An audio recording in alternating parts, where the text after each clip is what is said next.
அனைவருக்கும் வணக்கம். இன்று மே 7ஆம் தேதி வியாழக்கிழமை சித்திர மாதத்துல வரக்கூடிய சஷ்டி. அதுவும் இத குபேர சஷ்டின்னு சொல்வதுண்டு.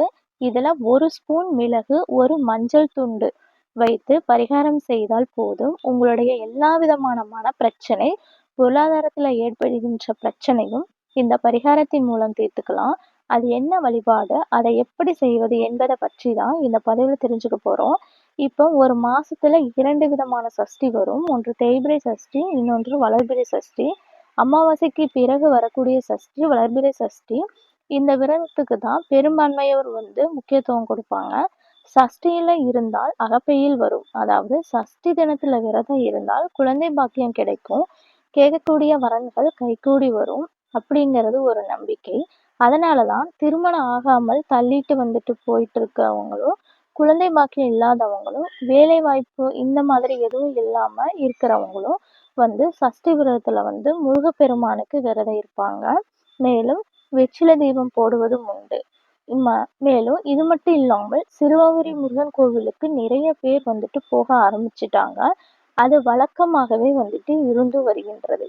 ஆனால் எந்த அளவுக்கு வளர்பிறை சஷ்டி விரதத்துக்கு முக்கியத்துவம் கொடுக்குறாங்களோ அந்த அளவுக்கு தேய்பிறை சஷ்டிக்கு கொடுக்கறது இல்லைங்க.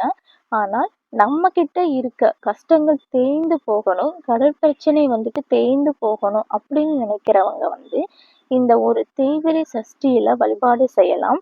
இப்ப சஷ்டி திதி எந்த கிழமையில வருகின்றதோ அதை பொறுத்து அதோட பலன்கள் மாறுபடும். உதாரணத்திற்கு தேய்பிறை சஷ்டி நமக்கு மே 7ஆம் தேதி வியாழக்கிழமையில வந்திருக்கு. பொதுவாக வியாழக்கிழமையில நாம குருவாரமா கணக்குல வச்சுட்டு அந்த தினம் வரக்கூடிய எந்த ஒரு விரதமா இருந்தாலும், விசேஷ தினமா இருந்தாலும் அதை குபேர திதியா எடுத்து வழிபடணும். அதனால இந்த தேய்பிறை சஷ்டியில குபேர சஷ்டின்னு சொல்லுவோம். அதனால முருகப்பெருமான், குரு பகவான், அது கூடவே பொருளாதாரத்தோட செல்வ செழிப்போட அம்சமா இருக்கக்கூடிய குபேரரை வணங்குவதும் இன்னுமே கூடுதல் விசேஷம்னே சொல்லலாமுங்க. அப்படிப்பட்ட சஷ்டி திதி இன்று மே 7ஆம் தேதி காலையில 8:22 ஆரம்பிச்சு மறுநாள் மே 8ஆம் தேதி காலையில 9:33 வரைக்கும் இருக்கின்றது. அதனால சஷ்டிக்கு எந்த ஒரு வழிபாடு செய்வதாக இருந்தாலும் காலையில 8:30 மணிக்கு மேலதான் பண்ணணும்.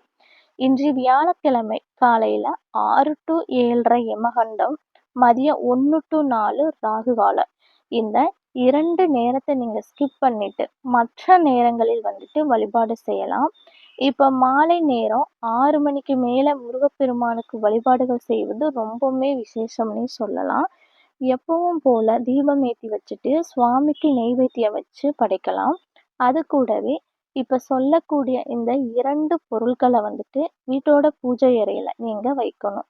முதல் முக்கியமான பொருள்னா அது மிளகு. மிளகு அப்படிங்கிறது முருகப்பெருமானின் வழிபாட்டுல முக்கியத்துவம் கொடுக்கக்கூடிய ஒரு அற்புதமான ஒரு பொருள்னே சொல்லலாம். கடன் பிரச்சனையை தீர்க்கக்கூடிய ஒரு தாந்திரிக பொருள்கள்ல இந்த மிளகுக்கு அதிக முக்கியத்துவம் கொடுப்பாங்க.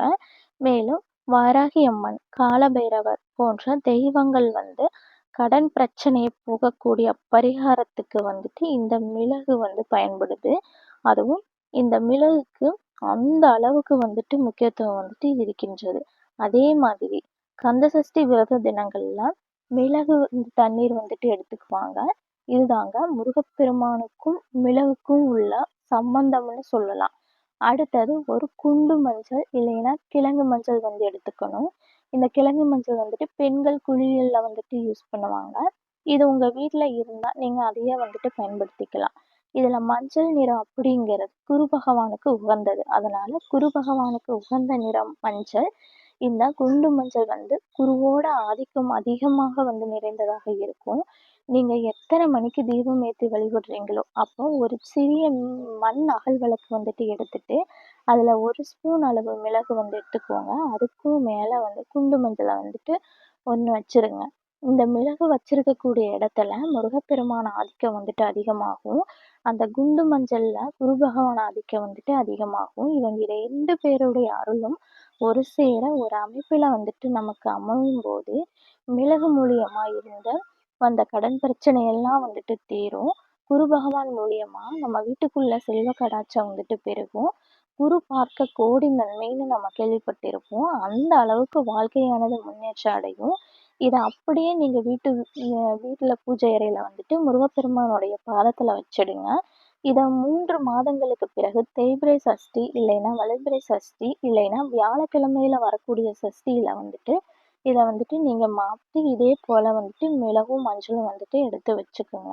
நம்பிக்கையோட பண்ணுங்க. நல்லதே நடக்க ஆரம்பிக்கும். மீண்டும் வேறொரு பதிவை சந்திக்கும் வரை நன்றி, வணக்கம்.